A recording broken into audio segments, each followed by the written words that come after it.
So what we're going to be talking about is Now You See It, Now You Don't. It is a study, a research study, a global research study, the first of its kind and in its scope, on availability online in certain categories. It is preliminary findings that we present, but hopefully they will steer your interest and will make you keen on perhaps even finding out more about your categories in this particular section. The good news is, obviously, Clavis has some part of that. I will talk a little bit more about that. And the agenda is motivation, overview, method. We will define online availability, the availability to purchase online, which is going to be slightly more nuanced and perhaps even more complex than its counterpart in traditional retail. We will discuss the extent of the online availability, and there you might already anticipate to hold your breath, because it is going to be a number that will at once look familiar and yet shocking. We will also discuss how shoppers experience online this non-availability. We will explain, as far as we can, more research is needed, some of the shoppers' switching behavior. We will examine the effects on retailers and on you, brands.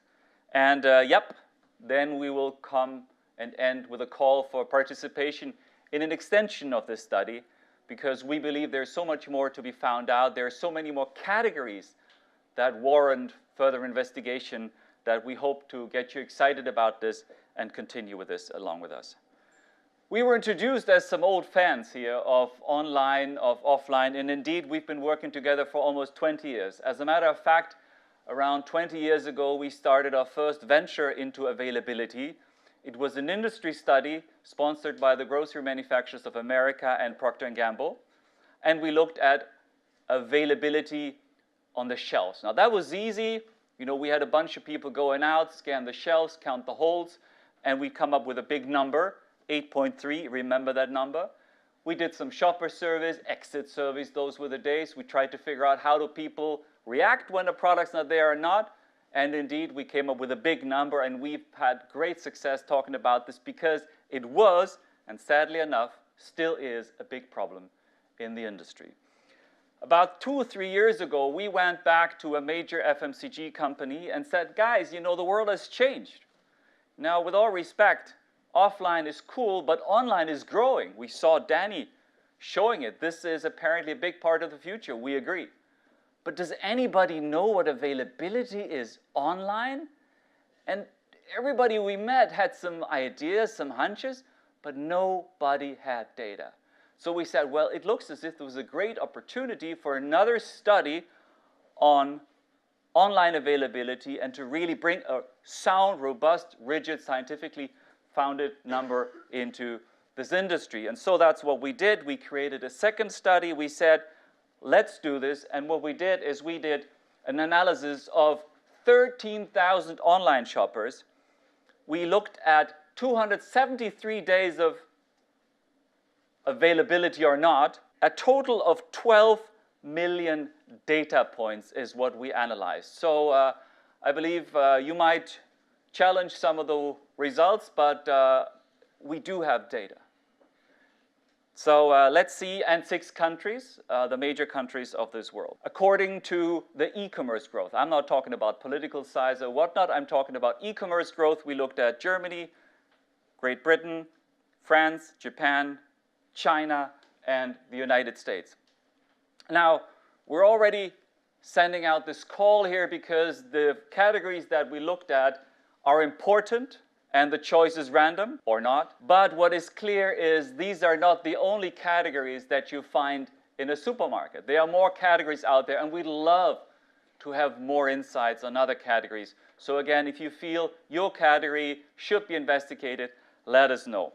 The methodology that we did is we first worked with Clavis, and thank you everybody here at Clavis for enabling this. In the categories that our sponsor was interested in having analyzed, we looked at this, we extracted data on the category level for 273 days, and we came up with these whopping 12.7 million data points. So you could say, yeah, that's a good sample. And it is. Now, the second thing that we did, and Tom will talk about that quite a bit, we also looked at shopper surveys, because it's nice, and with all respect to the Clavis folks here, you have some great data, but wouldn't it be great to take the Clavis data and add some shopper data and to look at the whole picture together?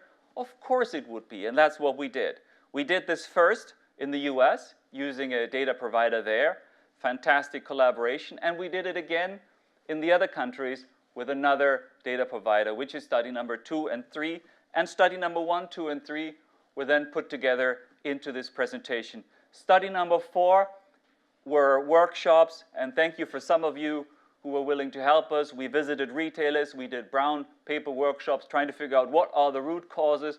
We visited other brands in order to find out about that. That's study number 4, and by the way, if you're interested in having one of these workshops at your company, let us know. We do this, we have done this in the past, and it helps us also from an academic point of view to do these custom research projects with you guys. And this is why we also have a little availability lab, a little research outfit that helps to do this. Now, as I said, in front of the shelf, it was easy. It was there or not. We already saw in the beginning, you can't always get what you want, that we have to take a slightly more nuanced view when we go online. Our definition follows some of the work by Clavis. We say an item is available to purchase at a retailer if it is shown to be in stock. Well, that's actually what we would be hoping it would be. Now, there's a second opportunity for those retailers who have a marketplace. Obviously, if it's not in stock, but it's available on the marketplace, as a shopper, I can buy it. I might have some regrets that I cannot buy it directly from the brand. I might have some switching costs, or I might have to work with a different, a delivery option, but at least I can get my brand. So we call this also available to purchase. And then we can also say, at least, there's a point of debate if the product is not available on the website, but I get a direction towards a close-by physical store where I can buy it, that might also count as available to purchase. Now, some people say, well, this should be actually on the other side, but I can already assure you the percentage of this is so small that at this point in time, we can switch it left or right. It doesn't change the balance. More problematic is obviously whether an item is not available to purchase. And there are two options. One is that the product is out of stock, which means it is indicated on the website to be unavailable. Alternatively, the shopper can't find it because it's been voided. Now, there's other words for voided. Some brands say it's not listed, it's blocked, or whatever it is. What it actually means, it is inaccessible. I, as the shopper, cannot get to the product page even if I wanted to. So talking about a perfect product page, there's none. So I don't know whether it's perfect or not. Probably is not perfect, and that's why I can't get it.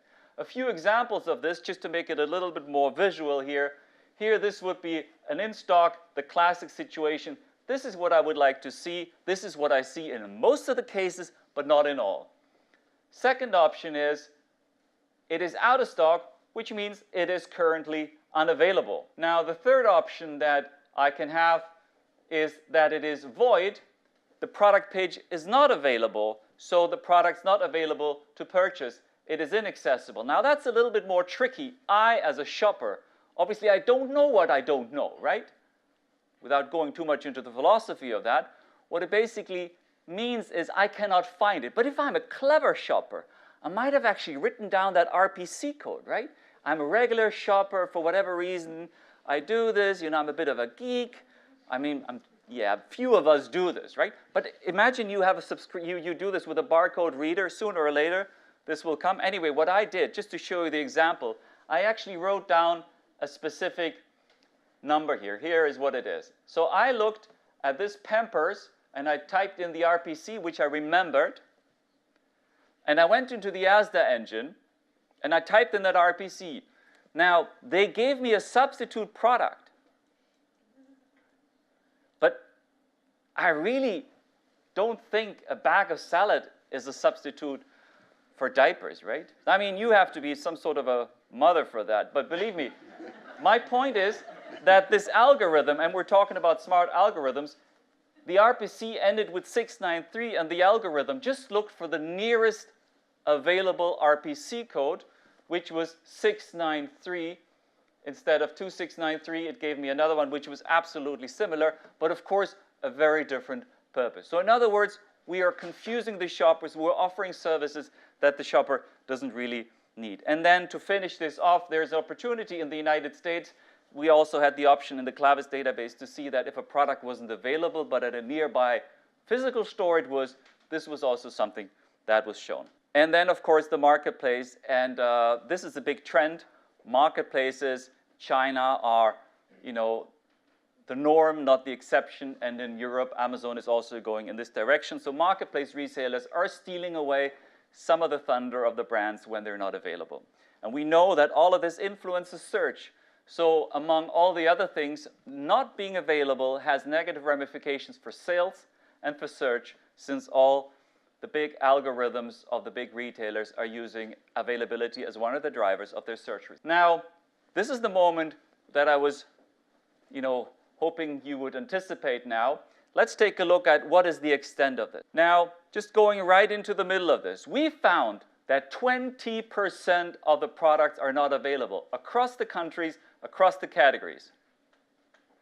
Now, remember what I said before, when we did our research in 2002, guys, that was 15 years ago when we published that study, we found that in the supermarkets, availability, or the opposite, out of stocks, were 8.3%.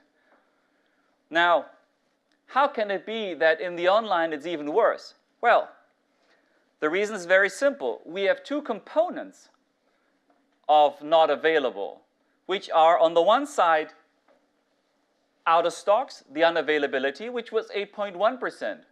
Now, we were personally just really shocked when we saw that online and offline actually produce similar levels of out of stocks. Now, on the one side, you would have argued this is something that retailers should be able to better manage, given the fact that in many cases they work out of a single or central warehouse.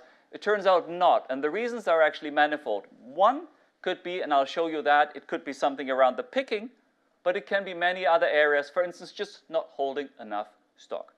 But what added to this, apart from the physical problem of not being available, is actually that we have the digital problem of void. But I, as a shopper, I don't care why I cannot buy. I simply cannot buy. It's either not available or I can't even get to the right website.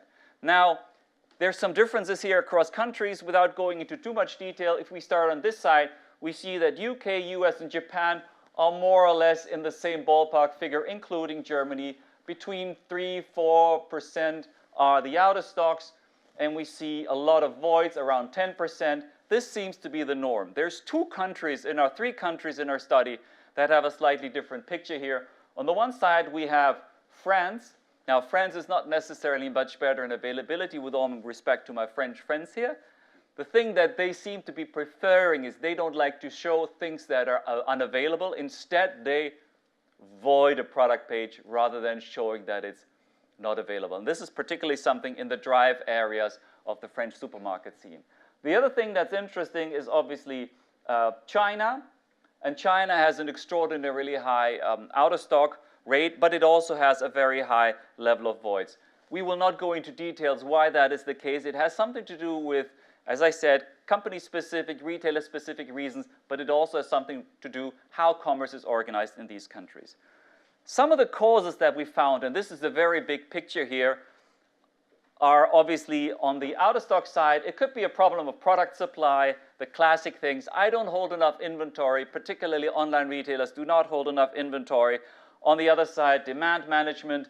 I might have just completely misread forecasts. My demand forecast might be completely out of what actually happened. On the void side, product transitions are a problem. The amount of products that we introduce to online retail and the way we manage them, think about the digital content, is hard, and specifically master data and other content. If we think about more dynamic content, all of these things are obviously causing problems and causing retailers to void a product page.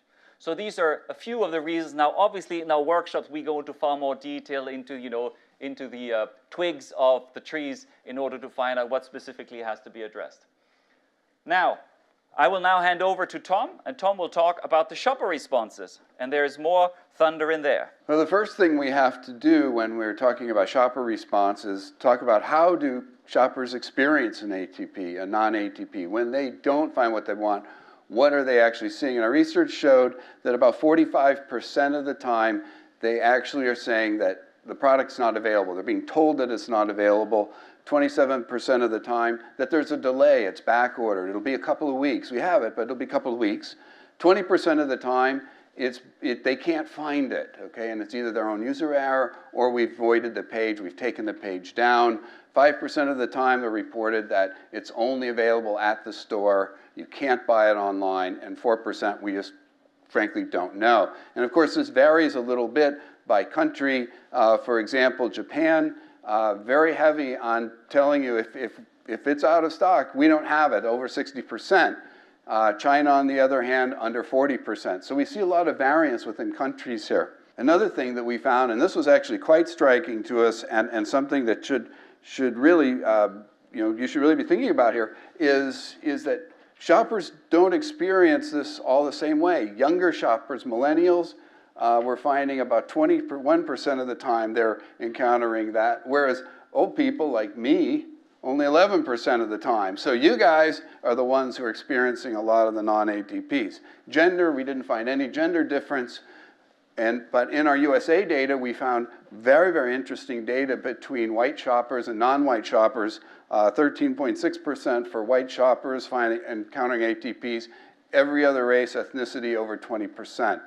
So these are some things I think we need to be thinking about and addressing. How do shoppers respond then? Once they experience this ATP, how do they respond? And the first thing is, of course, they can substitute a brand variant. This is typically the very easiest option. They've already determined this is the brand I want, I'm on the store I want, and if they don't have exactly what I want, I'm going to get a variant of that brand.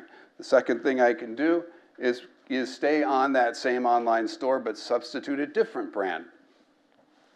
Again, very easy to do. Third is that I could switch online store. A little bit harder to do, but again, it's not all that hard online to switch stores. We know it's a low transaction cost. Fourth is that I can switch channels. I can go to a physical store, say I'm not going to buy online, I'm going to switch and buy the item that I want to get from a physical store. And the fifth option is I can switch my intention. Okay, as I'm not going to buy the item, I'm going to actually switch my intention. I'm either going to delay my purchase or cancel the purchase. So those are the 5 different items. We could get more granular, but overall these seem to take care of it. So once we know that these are the 5 options, here's what happened. And I'm going to show you a very messy slide. So bear with me for 1 minute and I'll explain it to you. Because if we start over here on the very far right side, these are our global averages. 22% of the time globally we found the shoppers are switching online stores. 27% of the time, they're finding a brand variant. 29% of the time, they're switching brands. 10% of the time, they're switching channels. And 12% of the time, they're switching their intention. They're either delaying or canceling. Now, the thing that's interesting here is as we look at this and we look by country, look what happens in the United States. It's not 22% switch stores. It's 15% switch stores. And why would that be?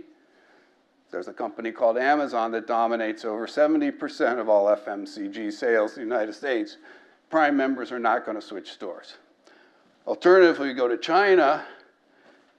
Chinese people, if they want their item, they want their brand, they are not switching brands. We got a lot of brand loyalty. And of course, the retail structure in China allows them to do that to get what they want.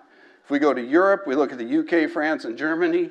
We're looking at a lot of not brand loyal people. These are folks who want to go out and basically fill the category need, but they're not necessarily brand loyal. So we see switching behavior changing by country. Another way that we see switching behavior change is from traditional bricks and mortar shopping to online. If you remember the USA data I just showed, 15% of the USA shoppers switch stores online. But what we found was that in bricks and mortar, it was 32%. And so where was all of that going? Well, obviously, they're switching more brand variants and switching brands more. And so what we're seeing, and of Of course, we couldn't switch channels before when you're offline, but what we could see is that there used to be a lot more delay and cancel. So what this gives us a picture of the shopper is that the online shopper is very impatient. We heard that just in our previous presentation. They're impatient, they're searching for convenience, and these are things that are very, very important to them. And then, of course, we saw earlier, the millennials are the ones who are driving a lot of this. So other factors we've looked at that address switching behavior, and the details are just stunning. Big category effects. Some categories we found absolutely invite non-availability, invite you to try a different brand. Others, incredible brand loyalty for brand variance. We see that all the time. It's a stunning effect. How do you encounter the non-ATP? Are you told that it's out of stock, or are you told that you just can't find it? Is it a void? Are you told out of stock? Does that make a difference in your switching behavior? Shopping trip effect. Interestingly, we found that at the beginning of the shopping trip, shoppers are more willing to buy a brand variant or get a different brand. Later in the trip, what we found was that they were more willing to switch stores. Again, so very interesting shopping trip effect. Situation effect, and this has to do with things like substitution costs or opportunity costs. You know, do I have to have it right now? How do I feel about the, switching it out, that type of a brand? Online shopper type effect was another thing. We looked at our shoppers in detail, and we found that there were 3 different types of shoppers, and 2 in particular. One was what we called this hardcore online shopper, and their switching behavior is very, very different from the other shoppers we saw. They were more really multi-channel, so their switching behavior really differed between 2 very, very identifiable groups. And finally, demographics effect. Interestingly, we didn't have big demographic effects. The demographic effects, I already told you, are in the extent. That's where the story is. So then we get to the point we say, okay, how do all of these reactions, all these switching reactions affect retailers and brands? Well, retailers lose when shoppers switch to the online store, they switch to an offline store, or they switch their intentions, they delay or cancel.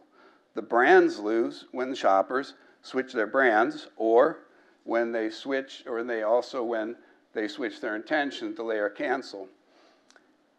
And so while we worry a lot about, as a brand or retailer, the thing that we always need to keep in mind is that when we have an availability, the shopper always loses. Shoppers come for convenience, and we put different stresses, we make them work, we make them do things, we make them try other brands, we make them try other stores, we make them do all kinds of things. And so, that's how all of this affects sales. And so what I'm going to do is turn this back over to Daniel, who's going to talk about and wrap us up here. So obviously the question is, what is the size of the prize? How much money is at stake? Now, we created a model that takes into account all the data that we collect. And what it essentially does, it says it calculates the shopper transaction loss as the % of days that a product is not available times the probability that we know from the shopper surveys that this product would have been bought. Now, we can go into more detail, and the more data we have, the more nuanced we can be. But just to give you one example, we recently talked to a big FMCG company about these results, and they asked us, well, how big is this? How big is this? Is this like 200,000 euros, 2 million euros? I asked them, what is your online sales? And they said, our online sales is around 200 million. Well, I said, then it's at least 20 million that is at stake. Because every one of our data points is 1 day of a product not available. So in other words, if 20%, the original number, of the products were not available on days, so in other words, 20% of the product days the product was not available, it means that instead of having made the total year's revenues in 360 days, that specific number of sales was made in 300 days. So there's lots of room for improvement, and our hypothesis is that those brands that get their act together and they improve online availability together with the retailers have a lot of potential to grow in this market even more. Now, we'd like to hear more about you. We're trying to put together a study for the Grocery Manufacturers of America. They would like to have more participation of non-food categories. So our call for participation is, please, if you're interested in finding out what are the effects for your brand, for your category, please come to us and we can discuss this. This is actually, importantly, not a supply chain topic. It's a category management topic. It's a sales topic. And so we're really delighted to be here. Thank you very much.